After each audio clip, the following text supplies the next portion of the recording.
is Kara Boranian, owner and operator of Lather Studio in Corona.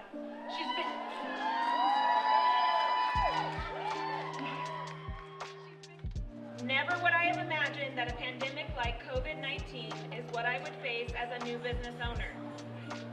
The reality of having 22 livelihoods in the control of my hands had me in tears. The shelter-in-place order is a death sentence to our small businesses. Apply for the payment protection loans, so many told me. Easy to say, but I don't have payroll. Who's gonna pay the bills? We have not shut down. We've seen well over 4,000 clients. We have not had one single case. The Riverside County Sheriff's Department is still adamant that it will not criminalize businesses by enforcing the health order. My career has been totally ripped from me. Unfortunately, the Board of Barbering and Cosmetology believed that they had the right to come after me because I chose to keep my salon open.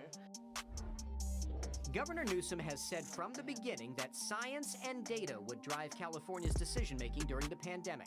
Nail salons, restaurants, bars, hair salons, all these businesses have either been forced to close at times or had their operations restricted as a way of slowing the spread of the virus. So what do the science and data say about the rate of infection at those businesses?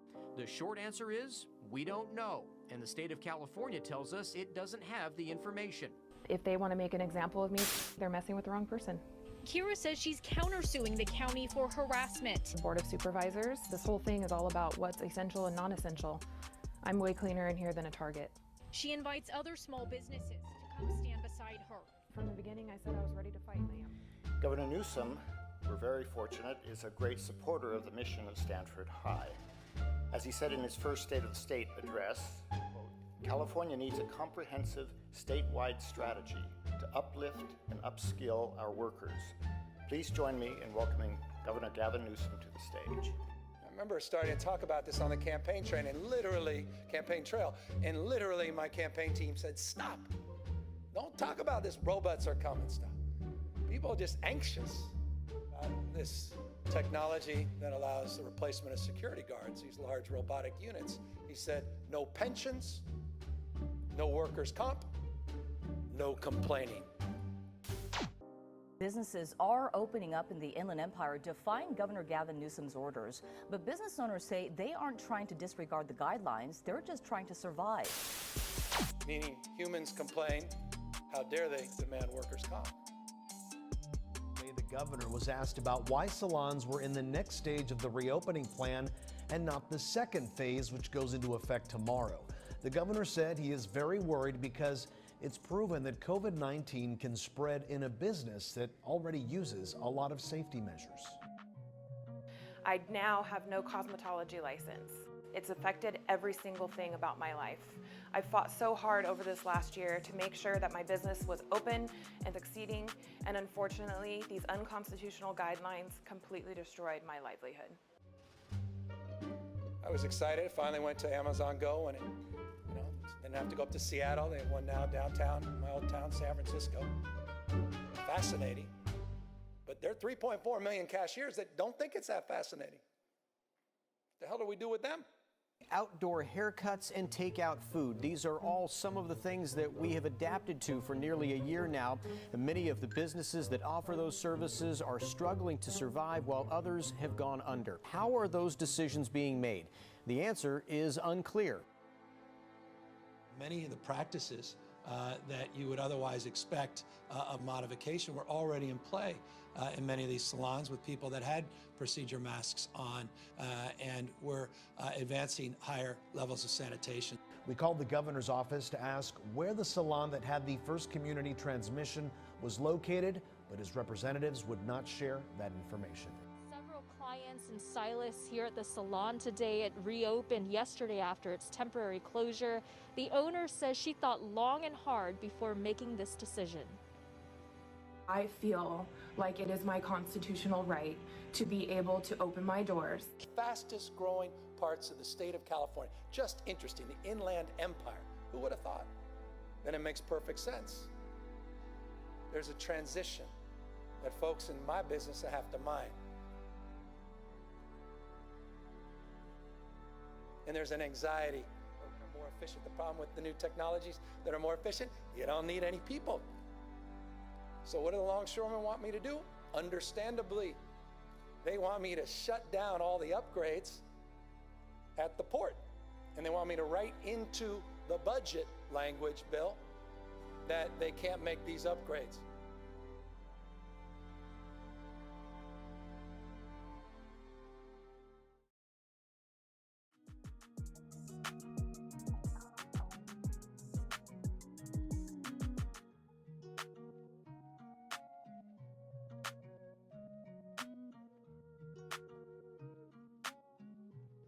All jobs on the edge of automation. We celebrated that out there, but then I said, y'all need to be careful. Everyone said, what do you mean? Things are going great. Tonight, owner Boranian gave us this statement. If the governor doesn't want to hold looters and rioters responsible for not social distancing and wearing masks, then I will refuse to allow him to tell me what to do with my way of making an honest living. But it was an interesting comment. He said, our job's not to make employees more efficient, it's to, quote unquote, obviate the need for them. Ooh.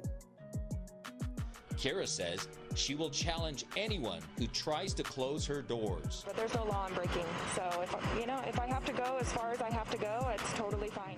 Boranian says the State Board of Barbering and Cosmetology is suing her in an attempt to revoke her license to operate. She says forcing salons to close is a violation of their constitutional rights because the state hasn't provided any data showing that salons are significant spreaders of the virus.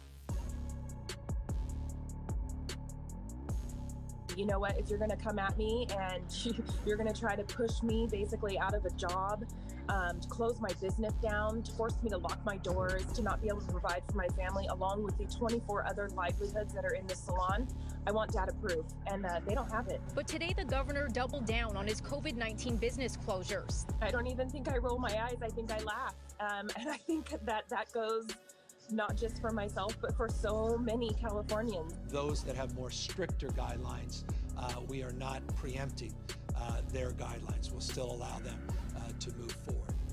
And I'll just say this as a business person myself, as someone that started many, many businesses before I got into politics. Just because you're open doesn't mean customers show up. Everybody needs to remember how important this recall really is. It's about us getting back to the way we should be. Together, one united, doing what we should be doing to fight for everybody's livelihoods. Let's remember this when we go to vote on September 14th. Dr. Mark Gowley explains how they'll come to a decision about when to reopen. We'll be looking at current ICU capacity. We'll be looking at the number of new cases. This is the ER? Where's all the sick people? Where's all the sick people here? Where's the pandemic? Where's the sick people? Unprecedented attack on our small businesses. And the CFO of our local hospital happened to be there as well. And she said that the hospitals were not only completely dead, but that they were, quote, burning through cash like mad, end quote. So, but one cancer nurse who asked us to conceal her identity, fearing discipline for speaking out, says the crush of COVID-positive patients never materialized. Everybody was expecting this huge influx of patients with the COVID-19, and we're seeing the exact opposite at our hospitals. Hospitals all across Southern California are now empty. I thought this was really interesting. For those who don't already realize that there is a CORONA, California, and there is a Corona Regional Medical Center within it.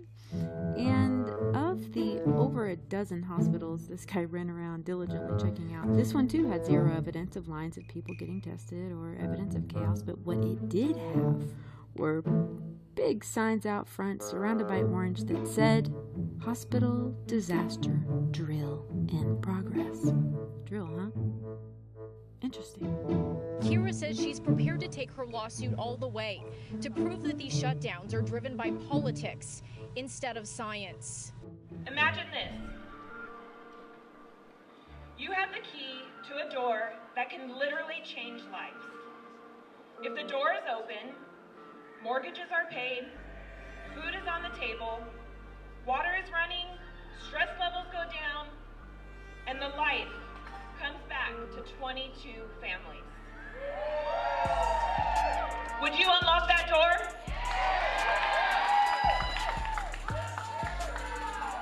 I did.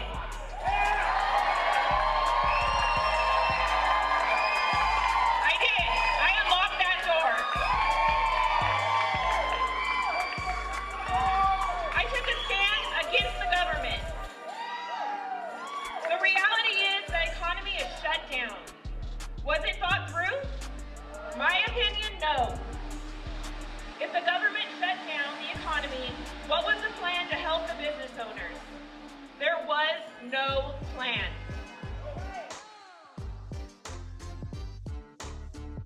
Don't forget to vote, guys. He's not recalled yet.